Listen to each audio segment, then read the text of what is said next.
de diálogos con la historia social, que la hemos iniciado hace más de un mes, con mucho éxito.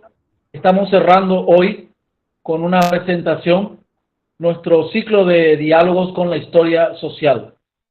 Un ciclo que contó con la participación de investigadores, docentes, de universidades, locales y extranjeros, con participación de colaboradores desde Brasil, desde Argentina, desde Estados Unidos. Hemos realizado este ciclo de diálogos con la historia social para que todos ustedes puedan conocer, acercarse, aproximarse a pedazos de nuestra historia local, nuestra historia regional, desde una perspectiva, desde la historia social, para conocer también a su gente, a los protagonistas, aquel retazo de la historia que no siempre es la oficial y que no siempre es la que nos cuentan y nos contaron. Y precisamente en esta última sesión de nuestros encuentros con la historia social, vamos a recordar y analizar con el profesor Aníbal Casco, docente universitario de la Universidad Nacional de Asunción, historiador, investigador. Vamos a analizar con él una página triste y trágica de nuestra historia local, que fue la represión por parte de la dictadura de Alfredo Stroessner a las ligas agrarias cristianas, a campesinos, a educadores, docentes del departamento de Misiones en 1976. Seguramente muchos de nuestros seguidores eran todavía pequeños o no habían nacido. Entonces nos parece importante recordar de la mano de Aníbal Casco este pedazo de nuestra historia triste para no olvidar. Entonces vamos a hacer un camino con él, vamos a recorrer un camino trágico y doloroso, pero que él nos va a poner con una presentación multimedia, nos va a ilustrar claramente este aspecto de lo que sucedió con las ligas agrarias cristianas en 1976 en el sur del Paraguay. Bienvenido, Aníbal, un gusto tenerte como cierre de este ciclo de sesiones dialogando con la historia social. Muchísimas gracias, Jorge. Muchas gracias a Vicente, muchas gracias a todo el equipo que conforma este maravilloso grupo que rescata nuestra historia, la historia paraguaya y sobre todo aquellas más olvidadas, a veces intencionalmente se busca esconder debajo de la alfombra, ¿verdad? Pero este equipo, este grupo maravilloso veo que está rescatando muy buenas historias y me parece que hay muchísimo por hacer en ese sentido. Quisiera comenzar con esta frase que dice justamente, todos cuentan la historia por las guerras en las viejas ciudades y por más que pregunto, nadie sabe describir la morada donde amasaba pan el panadero y su mujer hilaba. La historia que nos cuentan es historia de una que otra batalla, pero jamás nos cuentan que entre tanto el labrador sembraba y que segando el trigo de la vida, los jóvenes se amaban. Esta es una frase extraída de una canción que encontré justamente entre los libros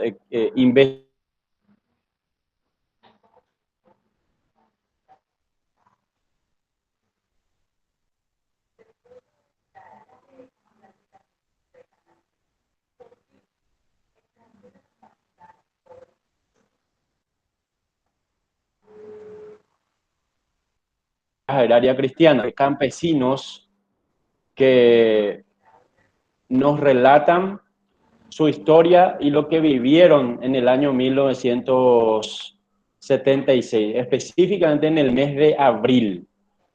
Entonces, lo que buscamos de alguna u otra forma es, en la tesis presentada para la maestría, es combinar un poco, de acuerdo a la experiencia que tenemos en historia y en comunicación, narrar esta historia con un formato periodístico llamado crónica. Entonces, presentamos la investigación científica con todos los fundamentos metodológicos que eso implica, por un lado, específicamente para lo que tiene que ver con el texto, ¿verdad? Pero por otro lado también ofrecemos esta alternativa, que es una página digital llamada Camino de la Tortura. Entonces, en ese sentido, me gustaría invitarles a recorrer conmigo este camino de la tortura. Este camino nos lleva por la ruta 1, recorremos San Juan Bautista, San Ignacio, Santa Rosa y San Patricio Misiones. En cada ciudad se escuchan voces, son voces de 11 campesinos. Algo aterrador les pasó en 1976. Y por eso comenzaba con ese lema inicial que nos invita muchas veces a recoger esa historia minúscula de nuestra gente, de nuestros campesinos, del interior de nuestros pueblos, de esas historias que están ocultas a veces y no podemos encontrar fácilmente. Me pareció muy interesante cuando hice el primer recorrido en estas ciudades, conversar con la gente. Por ejemplo, siempre hacía el recorrido en auto y en algunos lugares me bajaba a preparar el tereré. Y cuando hablaba con una persona, por ejemplo, en San Juan Bautista, que preparaba el tereré, me tomaba siempre el tiempo de escuchar a esa persona, dónde vive, de dónde viene, cuántos son los miembros de su familia.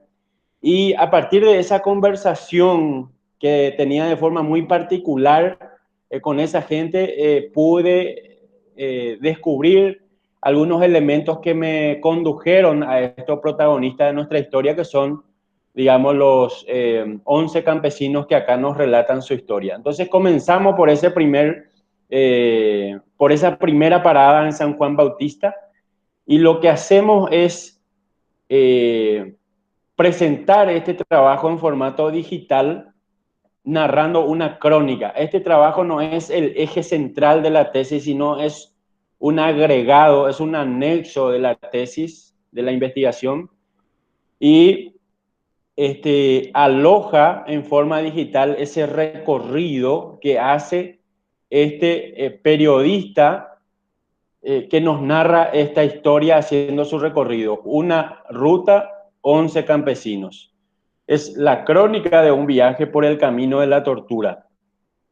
Y este es el camino recorrido, es el camino de la tortura, donde, por ejemplo, vamos a encontrar la primera parada. El periodista que narra esta historia va, digamos, manejando un vehículo y pensando en muchas cosas. Por ejemplo, sucede que el policía le ataja, revisa el vehículo, le pregunta a dónde va, este periodista le responde: me voy al camino de la tortura. De esa forma se va narrando la historia hasta que llegamos a nuestra primera parada. Cuando llegamos a esa primera parada, lo que hacemos es ver que una mujer ya más de 80 años se acerca y nos tiene miedo. Le tiene miedo el grupo de periodistas que se acerca junto a ella, pero después su hija le aclara de que son periodistas. Entonces se gana una confianza allí en esa conversación y ella dice: vamos a desempolvar y a honrar la memoria invocando el año 1952. Allí comienza la historia de Roquita Velázquez. Entonces les invitamos a la gente a recorrer este camino y a conocer el caso de Roquita Velázquez. Roquita Velázquez era una persona muy allegada al gobierno de Stroessner, a la familia de Stroessner y también a Epifanio Méndez Fleitas. Ahora, nosotros sabemos que allí hubo una división posteriormente y a partir de ahí ella sufre todas las consecuencias de esa división política, a tal punto de que la comienzan a perseguir. Entonces lo que quería saber este periodista era su historia desde un principio, esa historia minúscula, personal, su vínculo con el gobierno de Stroessner. Y allí ella nos cuenta, por ejemplo, que en el 52 trabajaba en el Banco Central, trabajaba en el Instituto de Previsión Social. Era un privilegio trabajar en esos lugares en aquellos tiempos. Se ganaba mucho dinero, pero una condición, la cercanía y el vínculo con los que tenían el poder de turno en ese momento, el gobierno. Entonces acá, por ejemplo, nos comparte esa fotografía y justamente habíamos iniciado este encuentro con una frase de Roquita Velázquez que nos decía: yo servía cafecito a, en los lugares de encuentro de Stroessner y su equipo político. Y allí, entonces, lo que hacemos es repasar toda esa historia a través de esta fotografía y hacemos un recorrido narrando la historia de Roquita Velázquez, por qué fue a parar en el lugar llamado San Juan Bautista hoy en día, porque el vínculo político que tenía con su hermano, por supuesto, por la afinidad y la comunicación que había entre este hermano y ella, y más la división de Epifanio Méndez Fleitas y Stroessner. Entonces eso también le valió a ella la persecución. Y ella relata su historia contando, ¿no? Por ejemplo, que fue llevada a la pileta, que le habían torturado, y algo que decidimos no meter en la investigación porque nos cuenta su hija y no directamente ella. Nosotros creemos que es porque hay un dolor muy profundo y un recuerdo terrible de ese momento, pero nos cuenta su hija en privado que muy probablemente ella haya sido violada también en estas sesiones de tortura, porque siempre recuerda que la famosa frase "Yepepi Hicuey", Yepepi, me levantaban el vestido. Entonces, siempre recuerda eso y menciona algunos que otros sucesos de ese evento particular. Entonces, muy probablemente haya sido violada también ella como víctima. Y es lo que pudimos rescatar de Roquita Velázquez. Entonces, este periodista con su grupo de compañeros hace el recorrido y continúa por la ruta 1. Vamos continuando por la ruta 1, luego entramos o entra el periodista en una colonia llamada Colonia Ibáñez Roja. Esta Colonia Ibáñez Roja se denomina así porque justamente en esos tiempos Sangre del Drago representaba un nombre muy desagradable para el gobierno de Stroessner. Entonces decidieron, digamos, hacer importante la figura de un militar, y por eso el cambio del nombre de este lugar que originalmente se llamaba Sangre del Drago. Entramos entonces por la ruta 1 y vamos narrando la historia hasta llegar a la casa de Erasmo Funes, otro de nuestros protagonistas. Aníbal, Señor. Aníbal, entiendo Sí, que tenemos una presentación, Aníbal, dinámica. así es. Pero Nos no, creo está que no, proyectando. no estamos viendo eso, Aníbal. Ah, bueno, ahora La verifico presentación la... de tu web. Sí.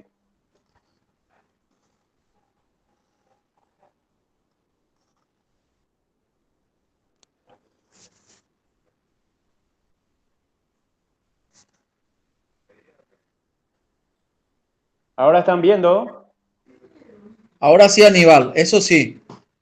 Ahora sí. Bueno, Si podés recordar otra vez sí, la que nos primera, retome brevemente Roquita si Velázquez. brevemente, si brevemente el primer paso del camino, porque no estábamos transmitiendo Bien, eso. Ahora sí. entonces les invito a la gente a recorrer esta página www.acasco.com.py. Este camino de la tortura nos lleva a recorrer la ruta 1. En esa ruta 1 tenemos una serie de paradas en donde compartimos la historia particular de cada protagonista de la historia. Acá vamos a darnos cuenta que llegamos hasta Ñacutí, la zona de San Patricio. Entonces, en este viaje que hace el periodista, lo que hace es narrar una historia, una crónica, y en la primera parada se encuentra con Roquita Velázquez, una persona víctima de la dictadura, y que nos menciona su historia en esta sección en donde detallamos en formato audiovisual su narración, su historia, y también exponemos las fotografías cuando ella era joven, también su vínculo con el gobierno de Stroessner en aquel tiempo.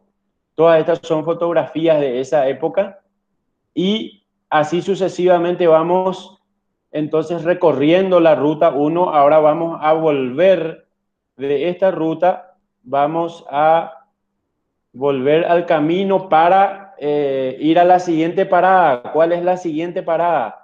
La zona de Colonia Ibáñez Rojas. Continuamos entonces acá por la ruta 1, entramos en la región.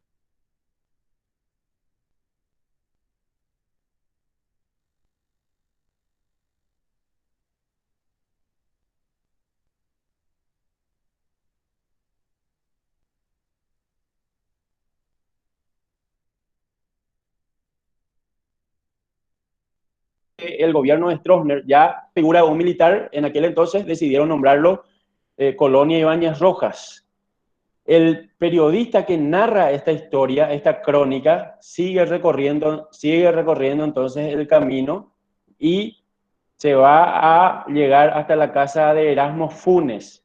En ese lugar vamos a encontrarnos con la experiencia de este señor que dice: nosotros éramos considerados como una marca fea, nos decían Tupamaro, subversivo, comunista, muchos no sabíamos qué significado tenía siquiera esas palabras, dice ella. Entonces, queremos conocer su historia y nos adentramos en esta sección en donde inicialmente nuestro objetivo era conocer la historia de Mariano Funes. Entonces, como les dije en un principio, en cada recorrido que hace este periodista por la ruta, uno se encuentra con cada historia minúscula, historia particular. Por ejemplo, la persona que prepara el desayuno o prepara el terererupá en un lugar determinado, te cuenta una historia o te cuenta de un vecino que vivió en la época de la dictadura, y allí entonces suena el nombre de Mariano Funes. No pudimos encontrar, este periodista y su equipo no pudo encontrar a Mariano Funes porque justamente en esa región había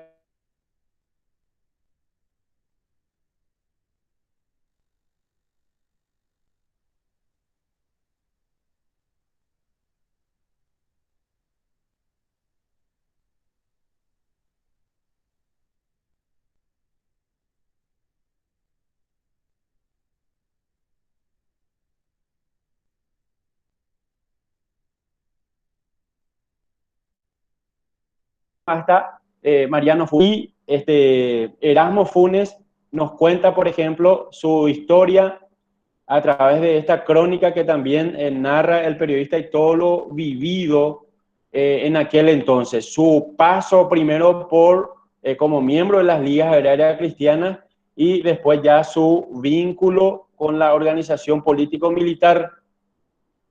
Eh, cuando yo hablé con estos campesinos me contaban la verdad. Sin embargo, esta verdad yo al retransmitirle a otras personas del lugar, sobre todo a los más jóvenes, que evidentemente desconocen mucho nuestra historia porque esta historia necesita ser rememorada, reivindicada de vuelta.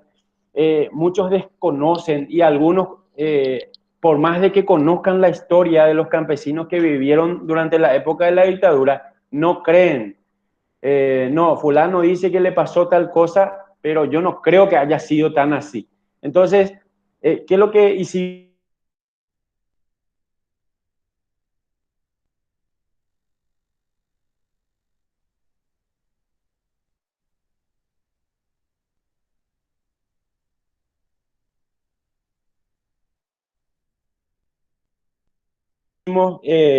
lo que el archivo del terror El archivo del terror tiene una serie de documentos, pero riquísimo en términos de contenido, que todavía no está siendo revisado como corresponde por los historiadores. Necesitamos rescatar eso.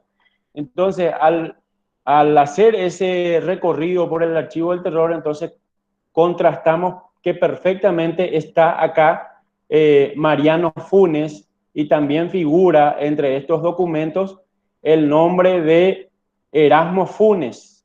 Incluso muchos de estos archivos están en el archivo eclesial, están en el archivo del arzobispado o en el archivo de la Conferencia Episcopal Paraguaya. Y entonces lo que hacemos un poco acá es dar oportunidad a aquellas personas que no van a los archivos, que no leen muchos los papeles o el trabajo escrito, entonces ver la versión digital. Este periodista sigue narrando su recorrido hasta que en un momento dado se cansa. Su idea es encontrar a los 11 campesinos y se inserta en caminos desconocidos en ocasiones que a veces le vale ciertas situaciones, ¿verdad?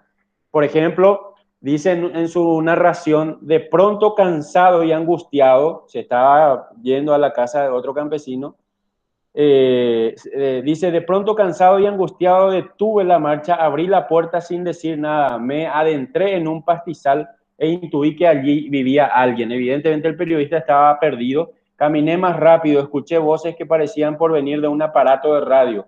Escucha fútbol, me dije a mí mismo, dice el periodista. Aceleré el paso hasta que de pronto mis 1,83 m de cuerpo entero giró como manecillas de reloj manipulado adelantando las horas. Mis patas se volvieron locas dando saltos y simulando la carrera de su vida. Empezó a correr este periodista que estaba narrando la crónica porque venían dos perros persiguiéndole por ser desconocido y por haberse metido en la casa ajena, ¿verdad? Entonces, esa es la particularidad de esta narración, de esta crónica, que también se rescata en este recorrido, y valió la pena, digamos, esa persecución de los dos perros con costillas peladas, porque finalmente gracias a eso pudo el periodista llegar a la casa de Julio Busto. Y Julio Busto es interesante lo que nos cuenta, porque él dice, yo fui parte de las ligas agrarias cristianas, nosotros estábamos vinculados a los sacerdotes y nos íbamos siempre a la iglesia, los joroñembo, pero lo que no sabíamos, lo que no sabía el grupo de periodistas era que él también formó parte de la OMP, Organización Político-Militar. Hay que recordarle a la gente que en un primer momento, según nuestro protagonista principal de esta crónica, Constantino Coronel, hay que recordarle a la gente que primero surgen las ligas agrarias cristianas en un primer momento, y después surge la OPM, y muchos de los que eran miembros de las ligas agrarias cristianas pasaron a pertenecer a las filas de OPM, ¿verdad? Entonces lo que nos cuenta aquí Erasmo Funes es, o sea, lo que no nos cuenta es que él perteneció a la OPM. ¿Y qué es lo que hizo este grupo de periodistas? Fue hasta el archivo del terror para ver quién era realmente Julio Busto, y allí nos encontramos de que Julio Busto era conocido como Camarada Juan. Y Camarada Juan, al igual que muchos otros campesinos, eran los seudónimos que se le ponía a la gente para que no puedan ser identificados fácilmente por la policía. Aquí entonces encontramos, estos son archivos de la policía de la época y ahora perteneciente al archivo del terror. Encontramos algunos procesados, la nómina de los procesados, y algunos aparecen con su seudónimo. Entonces, esto fue lo interesante de Julio Busto, porque no nos contó en ningún momento él de que pertenecía a la fila de la OPM en esa entrevista. Sin embargo, después de vuelta le hicimos esta visita y le dijimos, vos eras conocido como camarada Juan, y empezó a contarnos todos los detalles otra vez de esa vinculación política que él tuvo en aquel entonces con esta organización. Bien, así sucesivamente vamos recorriendo la ruta 1 hasta que llegamos a la casa de Eudoro Amarilla. Eudoro Amarilla nos cuenta algo muy interesante, le cuenta al grupo de periodistas. Yo tenía aquí, en este lugar, mi contrario número 1 era comisario Bota, llamado comisario Bota, y se le decía así porque usaba las botas bien largas y recorría a caballo, él decía, ¿verdad? Entonces, me torturaron tanto que llegó un momento dado que ya no pudieron conmigo y me llevaron hasta técnica. Y en técnica él fue torturado y le extrajeron estas muelas que tiene conservado hasta hoy en día en uno de los cajones en su casa donde vive en San Ignacio. Su esposa, Elda Arnold de Amarilla, es la que con 3 criaturas acuesta, hace todo el esfuerzo posible para que su marido salga de la cárcel de técnica, conocido como técnica en aquel entonces, lugar donde eran traídos muchos para ser torturados por la dictadura tronista. Entonces, Elda Arnold de Amarilla es la que hace el gran esfuerzo de mantener a estas 3 criaturas en aquel entonces, mientras su marido estaba preso. Una de las criaturas falleció siendo ya grande en un accidente y las 2 personas, las 2 criaturas, después siendo ya grandes, se hicieron policías. Esta es la historia que rescatamos tanto de Elda como de Erasmo Funes. Ellos viven hasta hoy en día en San Ignacio. Entonces, seguimos recorriendo la ruta 1 hasta llegar a este lugar muy interesante porque aquí todavía se conservan los 2 bloques de las escuelitas campesinas construidas en aquel entonces. Hay que recordar que en esos tiempos, en la década del 70, estas escuelitas campesinas eran construidas con la colaboración de los campesinos, de los sacerdotes y sobre todo de los miembros de las ligas agrarias cristianas, ¿verdad? Esto se conserva hasta hoy en día. Esta es la pequeña parroquia que está en ese lugar, muy abandonado, por cierto. Y aquí conocemos la historia de Eusebio Castillo. Eusebio Castillo nos cuenta, yo ayudé a construir la escuelita campesina y por eso me llevaron preso.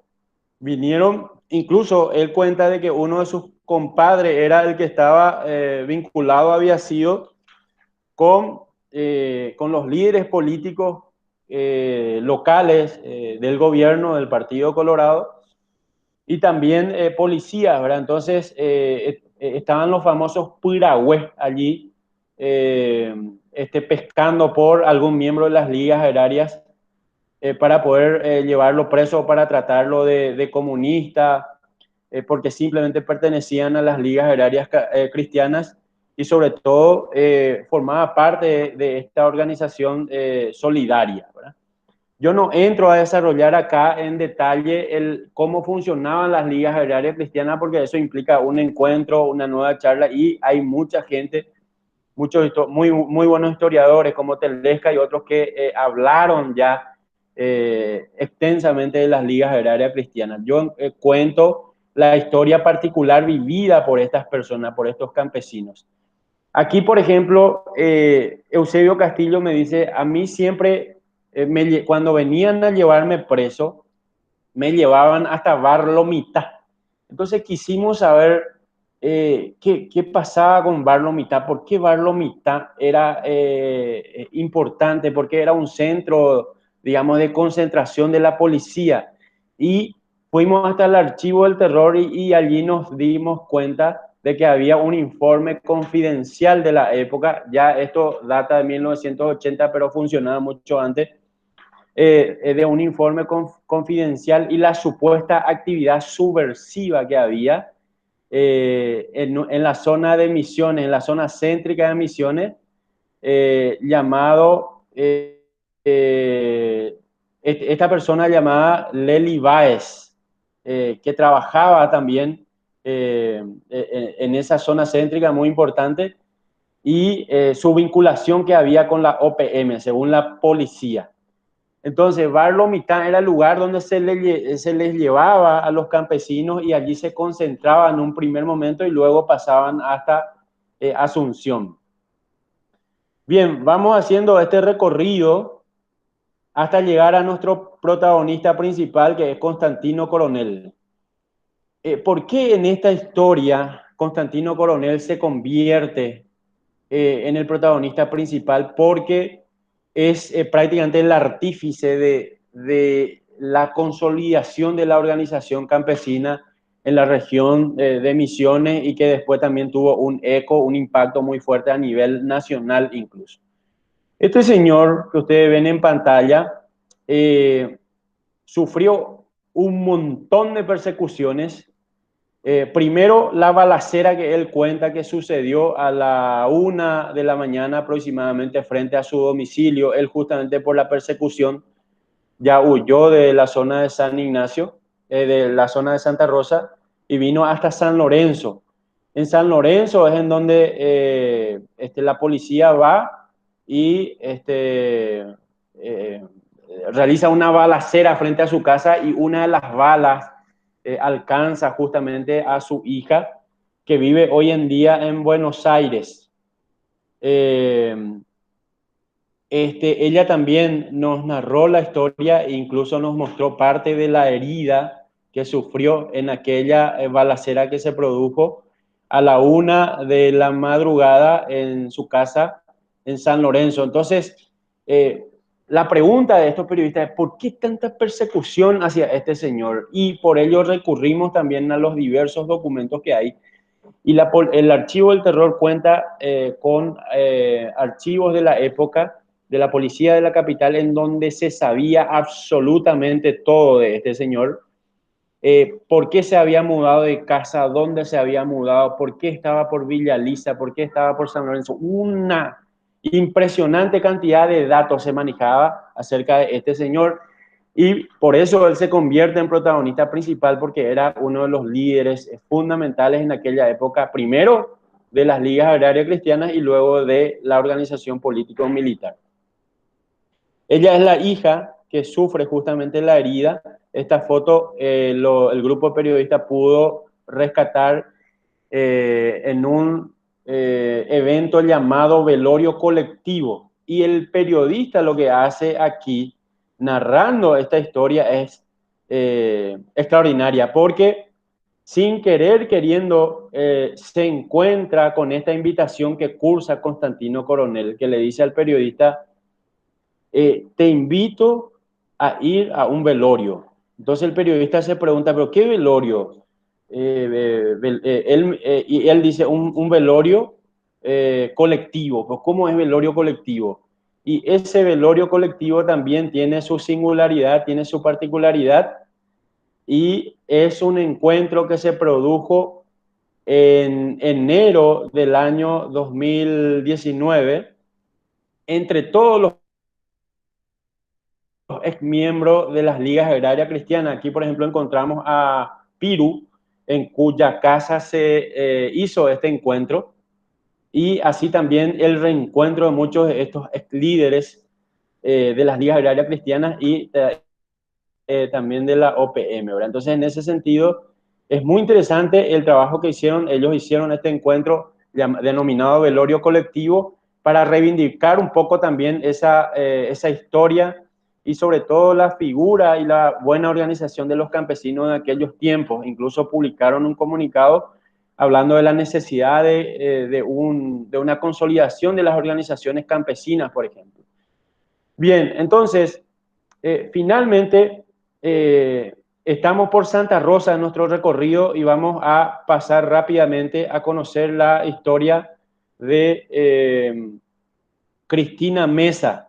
Cristina Mesa, cuyo marido llamado Silvano Ortellado, que fue asesinado también en una madrugada, nos cuenta de que a ella junto con su marido, ya se habían encerrado a las 8 de la noche, un miércoles santo de aquella Pascua Dolorosa, y la policía lo viene a buscar. Cuando la policía viene a buscar a Silvano Ortellado, lo sacan a a la fuerza de la casa y lo llevan hasta un montículo cercano. Esta es la casa que permanece hasta hoy en día. Cristina Mesa sigue viva. Lo llevan a un montículo cercano y allí lo degollan. Entonces, Cristina Mesa cuenta al periodista, al investigador, de que ella estaba en la comisaría de Santa Rosa y mira por el cerrojo lo que estaba sucediendo con los policías. Entonces, en un momento dado, dice que murmuran los policías y se dicen entre ellos, bárbaro o manocoa. Entonces ella se asustó del acontecimiento. Inmediatamente viene uno de los policías y le dice, es calan de mena, porque oye suicida. O sea, inventando un hecho de esa naturaleza, porque se le fue la mano con un yatagán, lo habían degollado. Esta es la balacera o sea, la secuela de la balacera que se produjo y que permanece hasta hoy en día, se conserva estas ventanas con el agujero. Este es el encuentro que hemos tenido con Eusebio.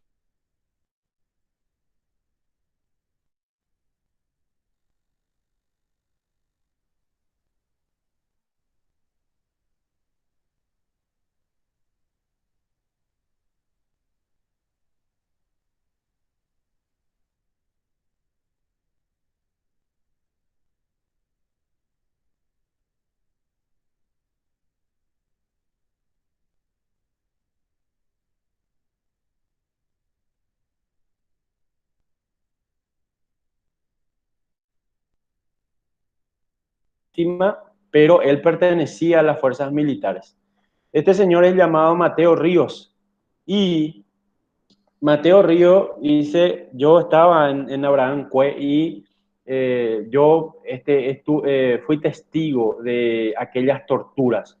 Por ejemplo, cuando los campesinos iban en esa época, abril, con mucho frío de madrugada, iban a Araposo con ropa sucia, llevado por los policías, yo era el que anotaba sus nombres, registraba sus nombres.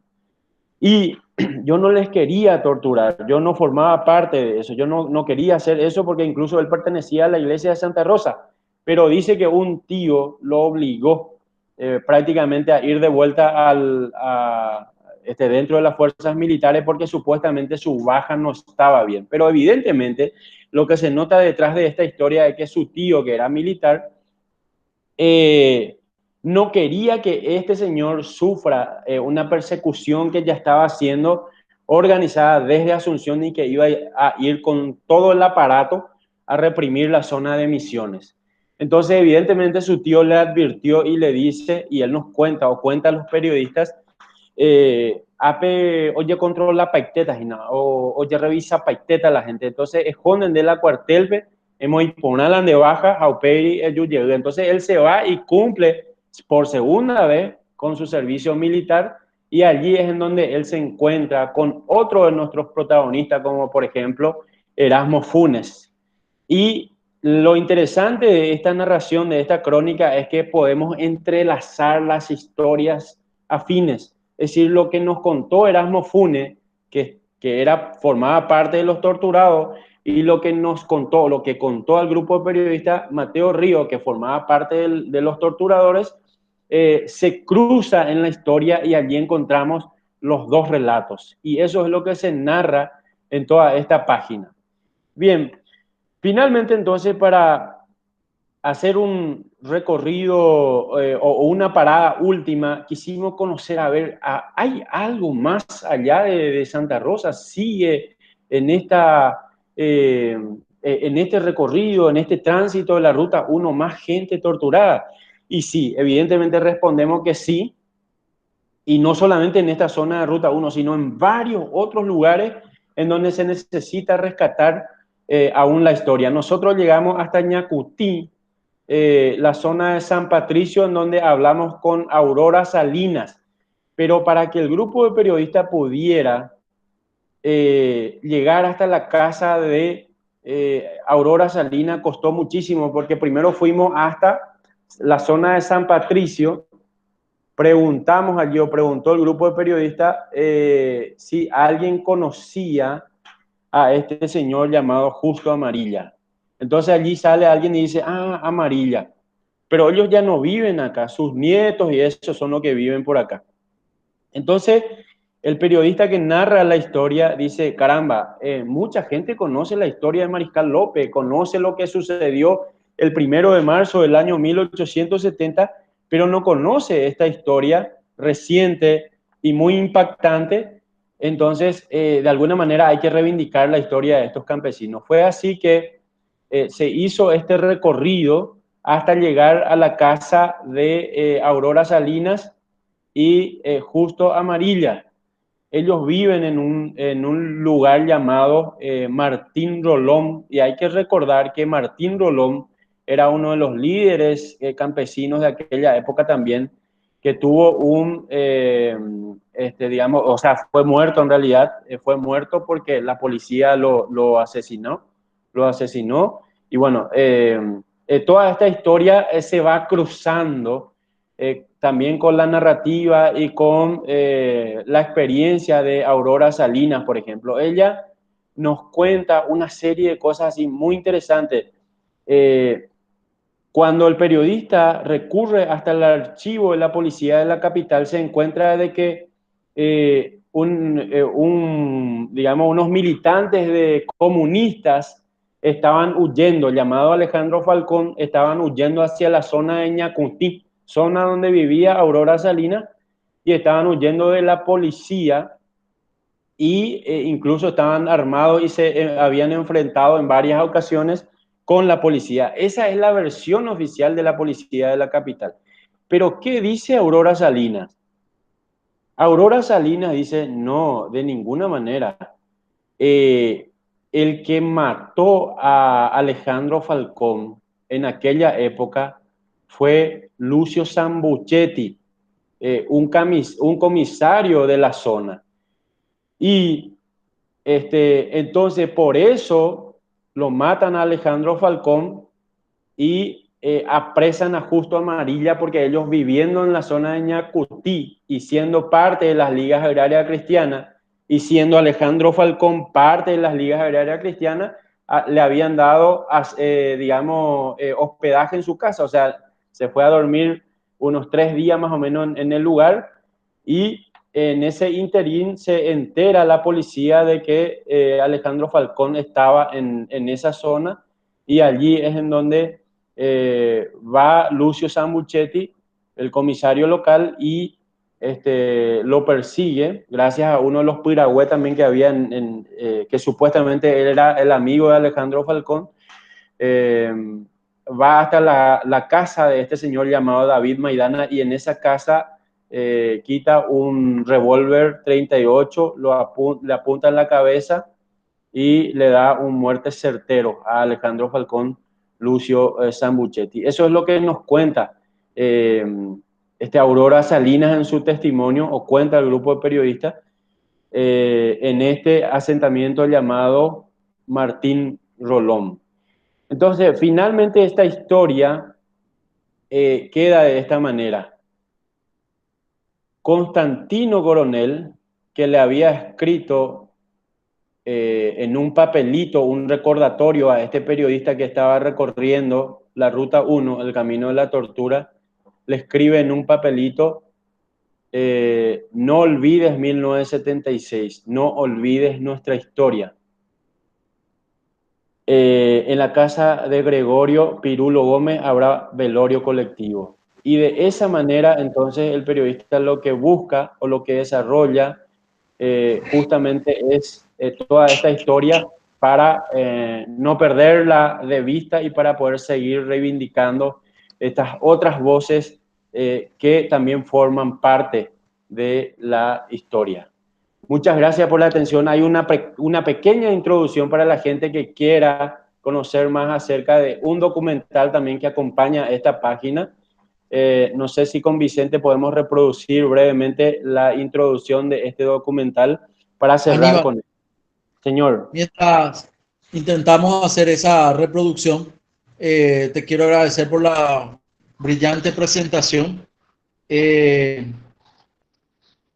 quiero agregar y comentar que parte de este trabajo eh, fue incluido en el último número del suplemento antropológico editado por el Centro de Estudios Antropológicos de la Universidad Católica, porque a su vez este trabajo o el adelanto de este trabajo fue seleccionado en el concurso de antropología convocado por el SADUC y, eh, y la Fundación La Piedad, bueno, donde está el Museo Antropológico, Etnográfico y Antropológico.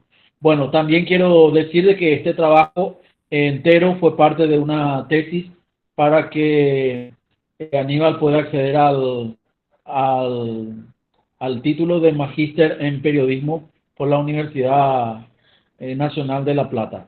Y que a criterio del jurado que evaluó el trabajo tuvo máxima calificación.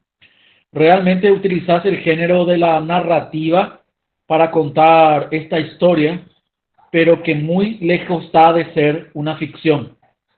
La narrativa nos introduce, es decir, nos conecta con esta historia de 11 campesinos que en carne propia vivieron, padecieron la represión en la época de la dictadura de Stroessner, en esa época de la Pascua Dolorosa, donde también muchos universitarios y estudiantes de Asunción fueron torturados, ¿verdad? Fueron apresados, torturados y luego algunos de ellos fallecieron en la cárcel, ¿verdad? Entonces, esto se conecta mucho, como vos muy bien lo dijiste, con la organización político-militar, más conocida como OPM, en la que militaron y en la que activaron jóvenes secundarios, jóvenes universitarios, que creyeron en aquel entonces que era la única manera de poder derrocar a la dictadura militar de Stroessner, ¿verdad? Y bueno, y padecieron ellos, como decía, en carne propia, con secuelas que hasta ahora quedan y con la muerte. Así que lo valioso de este trabajo es que rescaté estas historias de 11 campesinos, de 11 personas, lo pones en resalto y les das un protagonismo en vida, porque por la edad que muchos de ellos tienen y a quienes entrevistaste, ¿verdad? Muy posiblemente después ya no obtengan la oportunidad de poder contar. Pero hoy esta historia está puesta ahí está puesta en el papel, está puesta en el video, está puesta en la página web y todos estos elementos son un interesante recurso didáctico para que muchos jóvenes puedan seguir profundizando sobre lo que fue este pedazo de nuestra historia trágica, pero que no vale, o sea, que vale la pena no olvidar. No sé si tenemos el video ajustado, Vicente. Vamos a ver si podemos compartir.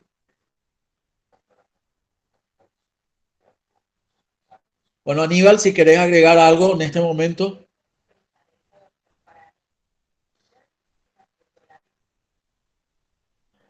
Sí, no, simplemente invitarle a la gente a, a no olvidar nuestra historia, ¿verdad?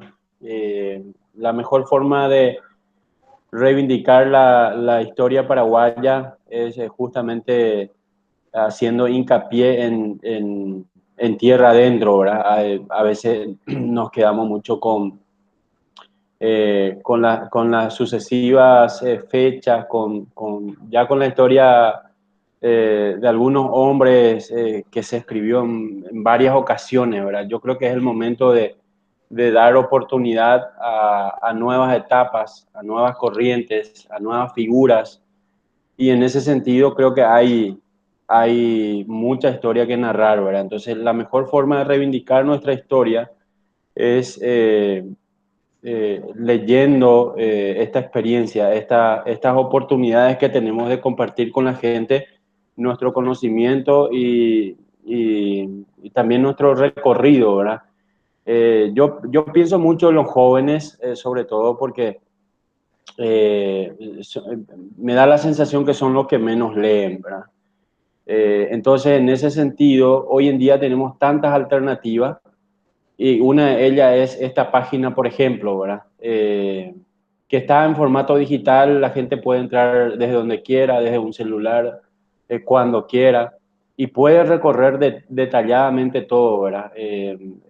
Saber qué fue lo que sucedió realmente, porque a mí me sorprendió, yo que había estudiado historia en la facultad, conocía muy poco de las ligas agrarias cristianas y me preguntaba, pero ¿por qué? ¿Dónde está esto? ¿Qué es lo que está pasando? ¿Por qué se habla tan poco de esto? Y sin embargo, en ocasión, en milésimas veces, ocasiones, varias ocasiones, escuchábamos de figuras ya muy desgastadas, ¿verdad? Doctor Francia, eh, este, Los López. sin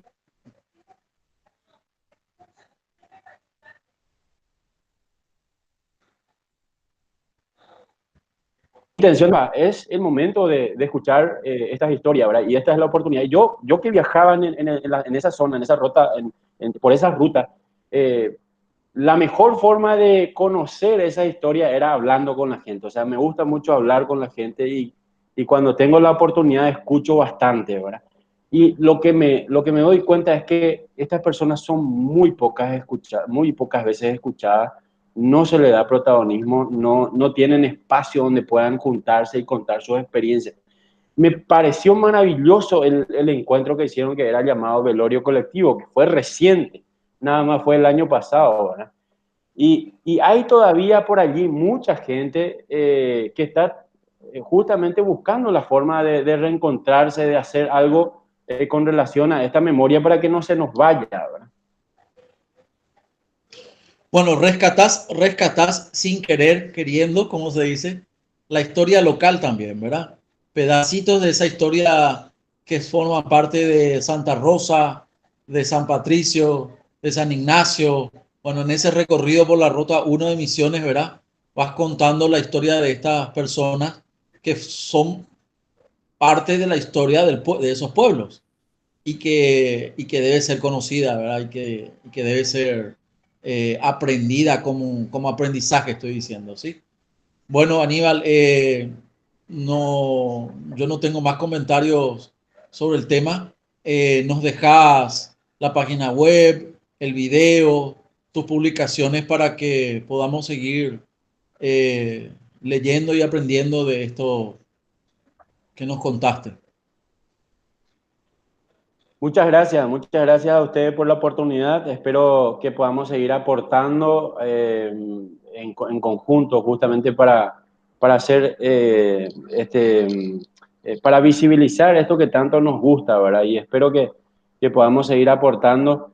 Yo estoy ya interesado en otro tema ahora, ¿verdad? Quisiera saber, ahora estoy hablando con gente de la zona de San Patricio nuevamente y entre guitarreada y guitarreada me van diciendo, mira, fulanito hizo tal música, fulanito compuso esto, pero no se rescata su historia y dónde está. Entonces, me parece que hay temas como para explotar, así que muchas gracias, vamos a seguir aportando y vamos a seguir acompañando también trabajo de esta naturaleza que hace muy bien a nuestra historia paraguaya. Gracias, Jorge, por la invitación y a todo el equipo, también a Aldo y, bueno, a las órdenes. Muchas gracias, Aníbal, por tu tiempo. Y bueno, bienvenido también seas como colaborador de este grupo del Centro de Investigaciones de Historia Social del Paraguay, que es una novel organización que está intentando poner y traer estos temas para el interés de la gente. Con esta sesión, con esta participación de Aníbal Casco, que nos contó la historia de 11 campesinos víctimas de la represión de la dictadura de Stroessner en 1976 en el sur del Paraguay, en el departamento de Misiones, porque eran militantes de una organización que se llamaba Ligas Agrarias Cristianas, y algunos de ellos luego se hicieron militantes de la llamada OPM, Organización Política Militar. Cerramos de esta manera nuestro ciclo de diálogos con la historia social, que ya no recuerdo ahora cuántos encuentros tuvimos, pero empezamos allá por septiembre y cerramos ahora hoy, en esta noche. Vamos a volver para el año que viene seguramente con una edición parecida, con más temas, e invitamos por ello a todos nuestros seguidores, a todos los que quieran aportar también un pedazo de conocimiento sobre la historia social del Paraguay.